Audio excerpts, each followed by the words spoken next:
এতক্ষণ আপনার ব্যানার এবং হেডলাইন দেখে আপনারা হয়তো চিন্তা করছেন যে হঠাৎ করে S-400 এর কথা কেন বললাম সেভেন সিস্টারে। হ্যাঁ, সেভেন সিস্টারে S-400 না, আরো অনেক কিছু হয়েছে যেটা আমি এক্ষুনি আপনাদের বলবো। যেমন দেখেন এই সেভেন সিস্টার কোনগুলো।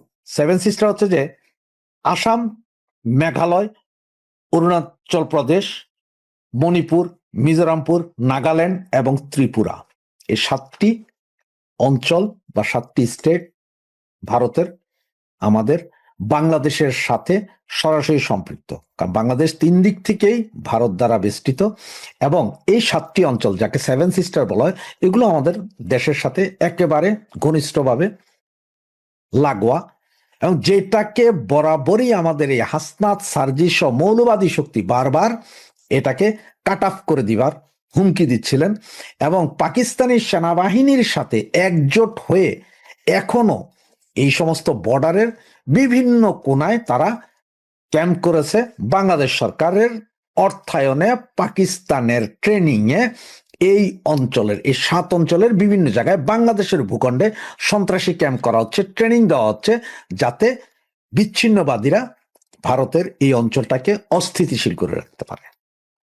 আর সেই কারণেই আমি গত 3 দিন আগে একটা ভিডিও দিয়েছিলাম যে আসাম দিয়েই শুরু হবে অ্যাকশন, এবং এর পরবর্তী ভিডিও করেছিলাম যে কোনো মুহূর্তে ঘটতে পারে বিরাট অঘটন, এবং সেটারই সিগনেচার আজকের এই মুহূর্তে আপনাদের জানাতে যাচ্ছি। আপনারা আমার পেছনে যে ব্যাকগ্রাউন্ডটা দেখতে পাচ্ছেন, এই ব্যাকগ্রাউন্ডটা এটা হচ্ছে যে আপনার বেড়া করেছে, এটা মানে আগে কাঁটাতারের বেড়া হতো, সেটা এখন সে কাঁটাতারের বেড়া বাদ দিয়ে এখন এখানে এই সাইজের যে ছবিটা দেখছেন বা উপরে এখানে কোনায় যে ছবিটা দেখছেন, এই ছবিটা সেম এইভাবে ব্যারিকেড দেওয়া হচ্ছে, মানে বর্ডার এলাকা পুরোটাকে ঘিরে ফেলছে।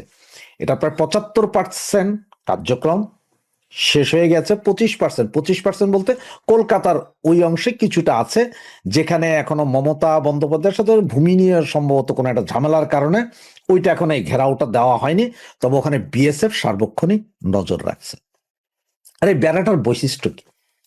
এটা হচ্ছে 12 ফিট উচ্চতা একটা বেড়া, তার উপরে আছে আপনার কাঁটাতার উপরে কাঁটাতার আছে, এবং এটা নিচের দিকে মাটির নিচে প্রায় 3.5 থেকে 4 ফিট নিচ থেকে এই জিনিস উঠানো হয়, এবং এইখানে আশপাশে বিভিন্ন সেন্সর লাগানো হয়েছে এবং নাইট ভিশন ক্যামেরা থেকে শুরু করে সম্পূর্ণ উন্নত প্রযুক্তির ক্যামেরা, ফেস ডিটেক্টর এগুলো বসানো হয়েছে।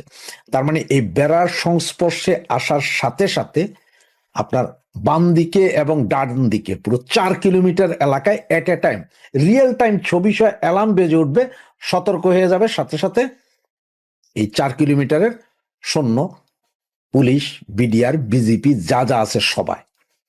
এবং এইখানে যা শোনা যাচ্ছে এটার মধ্যে আরেকটা সিস্টেম যেটা, সেটা হচ্ছে ধরেন এখানে যে ছিদ্রগুলো দেখছেন এই ছিদ্র দিয়ে একটা ইঁদুর যাওয়ার ক্ষমতা অনেক, যদিও কেউ একটা ইঁদুরও যায় তাতেও এই অ্যালার্ম বেজে উঠবে, খবর চলে যাবে সেন্ট্রাল থেকে শুরু করে সব জায়গায়, আমার 4 কিলোমিটার আপনাকে বললাম যেখানে হবে তার থেকে ডানে 2 কিলোমিটার, বামে 2 কিলোমিটার, 4 কিলোমিটার এলাকা এট এ টাইম আপনার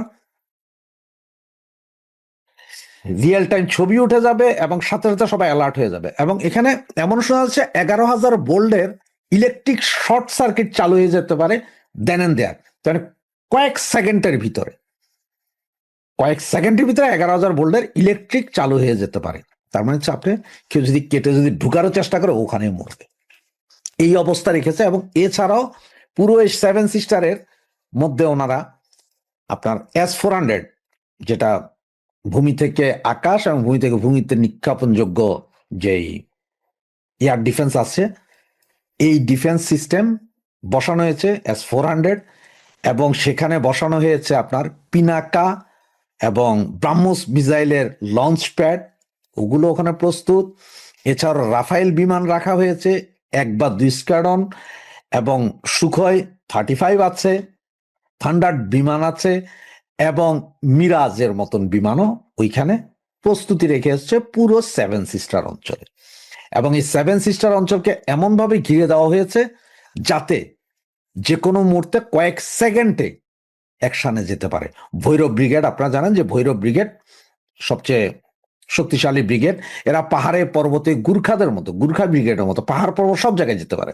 আর সেভেন সিস্টারের যে অঞ্চলটাকে ঘেরাও করা হয়েছে এই কাঁটা তার দিয়ে, সেখানে ম্যাক্সিমাম পাহাড় পর্বত নদী নালা আছে, এবং ওখানে এমন কিছু নদী আছে যে নদীতে ওনারা যে কামান এক জায়গা থেকে এক জায়গায় নিয়েছেন, সেটা নদীর ভিতর দিয়ে কামানগুলো চলে বর্ডারের কাছে গিয়েছে। তার টোটাল প্রস্তুতি, এবং সেম সিস্টেমটা করে রেখেছে আপনার জম্মু কাশ্মীরের দিকেও, মানে যেখানে কাশ্মীর, যেটা নিয়ে পাকিস্তানের সাথে বিরোধ আছে। তার মানে সামান্য একটা স্ফুলিঙ্গ, এবার হোক সেটা কাশ্মীর পয়েন্ট থেকে আর হোক সেটা বাংলাদেশ পয়েন্ট থেকে, এট এ টাইম ওনারা বুট রাখার দরকার নাই, ইন্ডিয়ান সেনাবাহিনী আসার দরকার নাই, ওখান থেকে বসে কয়েক মিনিটের ভিতরেই বাংলাদেশকে ম্যাসাকার করার ক্ষমতা রাখছে ইন্ডিয়ান সেনাবাহিনী। এবং বাজেট প্রায় নাকি যতটুকু নিউজ পেলাম তাতে $120 মিলিয়ন সম্ভবত গত 1.5 বছরে ইন্ডিয়া খরচ করেছে শুধু এই টোটাল বর্ডার সিকিউর করার জন্য। এমন ভাবে সিকিউর করেছে যে এখন সেভেন সিস্টার খাওয়ার আর ভেঙে দেওয়ার, সেভেন সিস্টার উড়িয়ে দিব গুড়িয়ে দিব এগুলার বলার ক্ষমতা আপনাদের ক্ষমতা আছে, কিন্তু করার কিছু নাই। এবং ইন্ডিয়ান গভর্নমেন্ট সবকিছুর উপরেই এই মুহূর্তে নজর রাখছে। আপনাদের বারবার বলছিলাম যে কোনো মুহূর্তে হবে। হ্যাঁ, এখন একটা ভুল পদক্ষেপ বাংলাদেশের খড়গ নেমে আসবে পুরো দেশের উপর। সেভেন সিস্টার আর বাঙালি, তোমরা সেভেন সিস্টার আর ভাঙতে হবে না। ওই সেভেন সিস্টারের জায়গায় ওরা হয়তো আমাদের 2 সিস্টার, 2 চিকেন নেক নিয়ে ওইটাকে অ্যাড করে 9 সিস্টার করে ফেলবে। এরপরে আমরা হয়ে যাবো ব্লকড।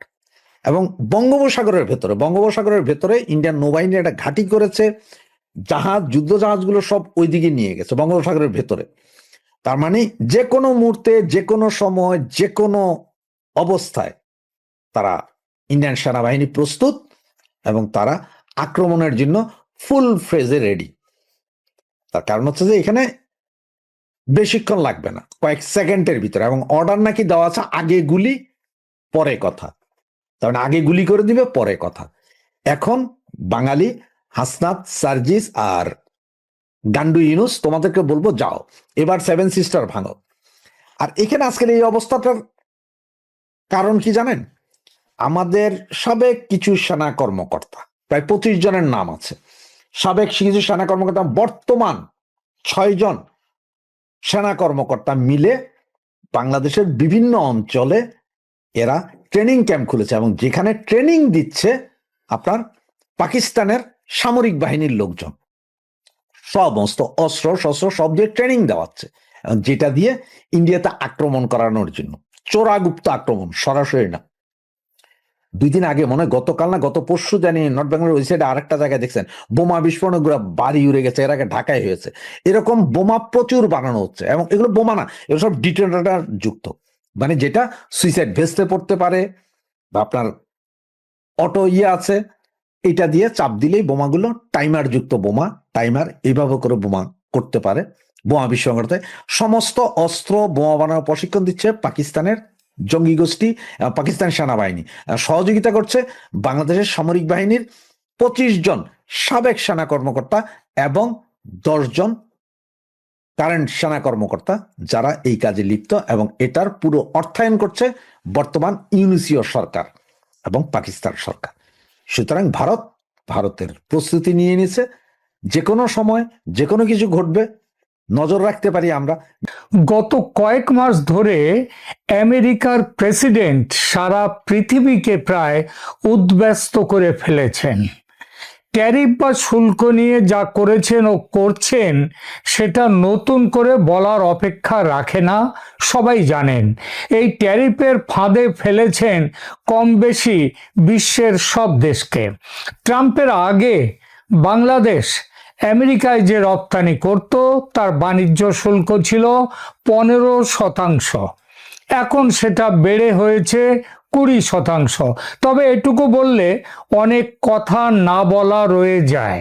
ট্রাম্প সাহেব 2025 সালের এপ্রিলের শুরুতে বাংলাদেশের পণ্যের ওপর 37% শুল্ক আরোপের ঘোষণা দেন। এটা ছিল চাপের রাজনীতি। শুল্ক বাড়িয়ে স্বার্থ হাতিয়ে নেয়ার আলোচনা শুরু হয় আড়ালে।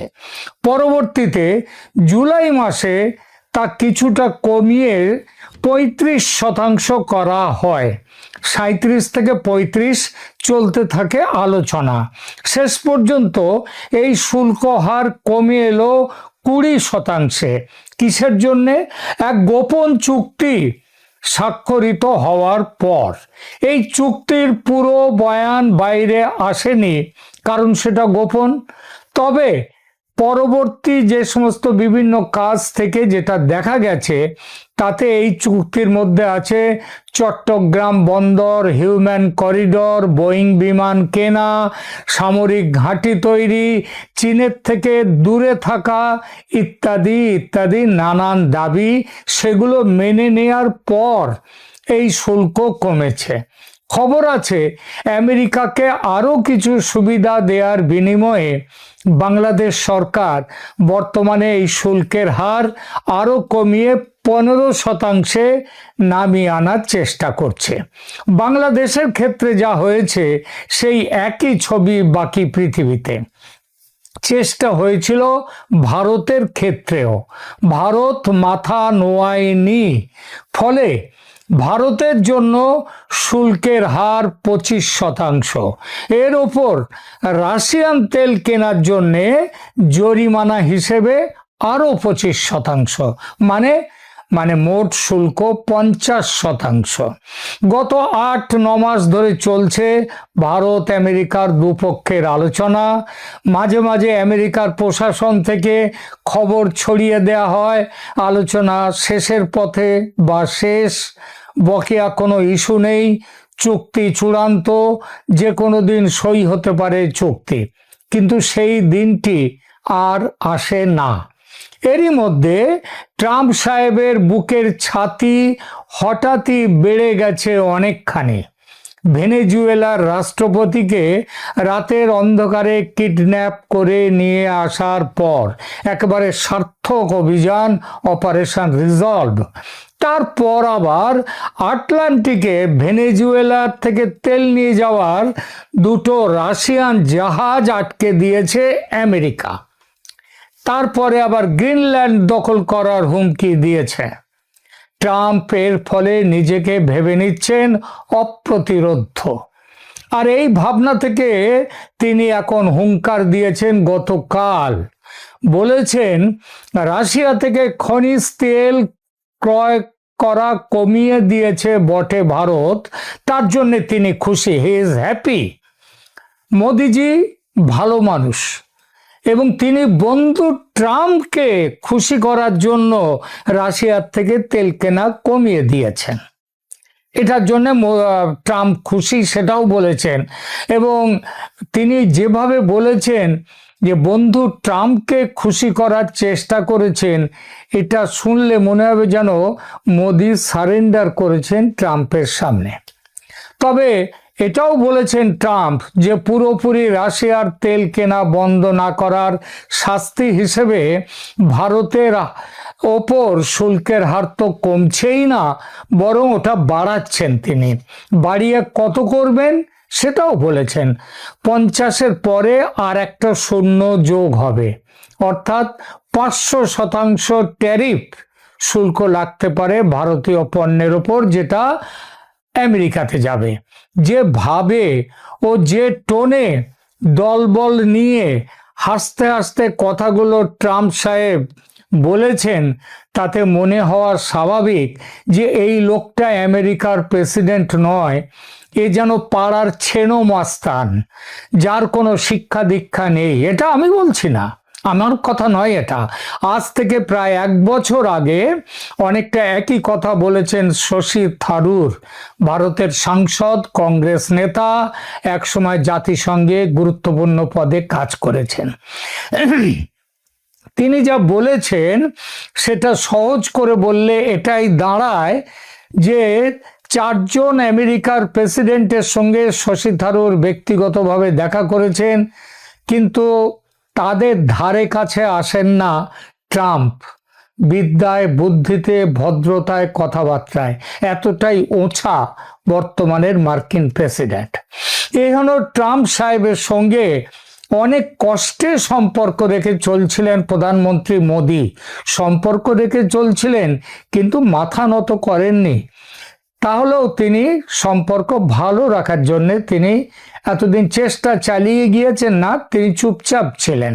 তিনি বুঝে গিয়েছেন অনেক আগেই যে এই মানুষটার কথার দাম নেই, যে কোনো মুহূর্তে পাল্টি খেতে পারে এবং খাচ্ছে। তবু আমেরিকার সঙ্গে সুদীর্ঘ সম্পর্কের কথা মাথায় রেখে শেষ পর্যন্ত চেষ্টা করে গেছেন যাতে চূড়ান্ত তিক্ততা না আসে দুই দেশের সম্পর্কে। মোদিজির এই অপেক্ষা শুধু যে দুই দেশের সম্পর্ক মজুত করার জন্যই তা নয়, এই দৃষ্টিকোণ থেকে বাংলাদেশের ব্যাপারেও কোনো বড়সড় ব্যবস্থা নিচ্ছিলেন না মোদিজি, অপেক্ষা করছিলেন।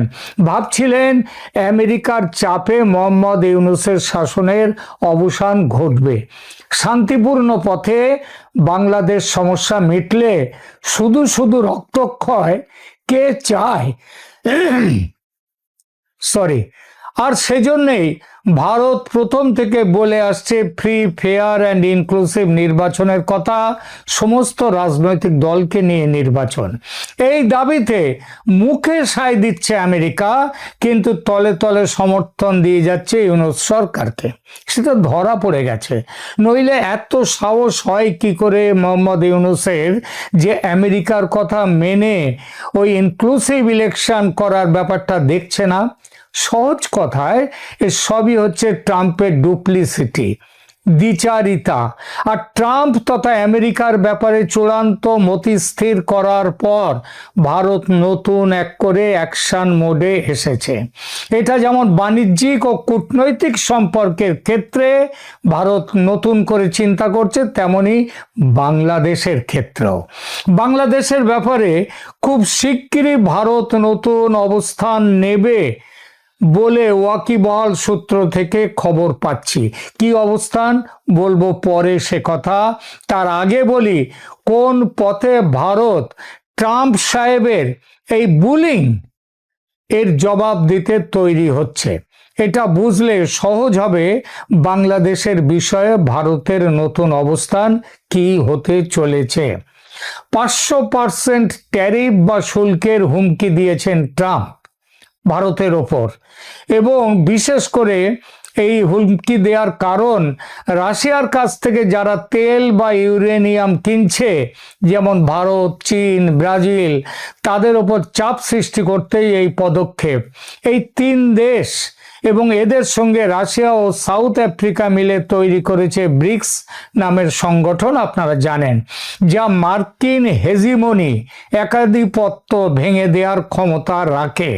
ট্রাম্পের ভারতকে আক্রমণের একটা পরোক্ষ কারণ সেটা। 500% শুল্কের এই হুমকি পেয়ে ভারত পরিষ্কার জানিয়ে দিয়েছে যে 500 কেন 1000% শুল্ক দিলেও ভারতের খুব বেশি ক্ষতি হবে না, কারণ ভারতের রপ্তানি মাত্র 15% আমেরিকায়। ভারত এখন তার রপ্তানির বাজার বহুমুখী করেছে আফ্রিকা, ইউরোপ, এশিয়া। ইউরোপের বিভিন্ন দেশের সাথে ফ্রি ট্রেড এগ্রিমেন্ট করে ফেলেছে ভারত। ভারত রাশিয়ার কাছ থেকে সস্তায় তেল কেনা চালিয়ে যাবে, কারণ জ্বালানি নিরাপত্তা ভারতের নিজস্ব অগ্রাধিকার। ভারতের ওপর এই শুল্ক আরোপ করলে খোদ আমেরিকার বাজারে মুদ্রাস্ফীতি বাড়বে, সেটা বাড়তে চলেছে। আর তার দায়, সেই চাপ পড়ছে আমেরিকার সাধারণ মানুষের ওপর। কারণ ভারতের ওষুধ, টেক্সটাইল, মশলা আমেরিকার বাজারে অত্যন্ত প্রয়োজনীয় এবং অত্যন্ত সস্তা।